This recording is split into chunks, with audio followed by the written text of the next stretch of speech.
You just have to do the work.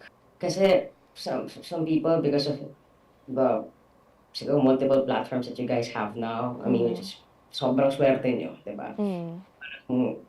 Ngayon, minsan, ang isang artist, sobrang daling ma-discover Mhm. because, di ba, parang hindi mo na kailangan dati dumaan sa route ng kailangan mag-TV, kailangan mo ganito. Now, Mm. on social media, you can be on TikTok and then boom, suddenly, di ba? Mm. Pwedeng biglang sikat ka na. Mhm. But, ang tatandaan ninyo, ang kasikatan ay may hangganan. Ang magpapatagal sa inyo sa industriya nito ay ang hard work, Mhm. ang matutunan niyong makisama sa mga tao at respeto sa mga tao sa paligid ninyo. Mhm. It's really important.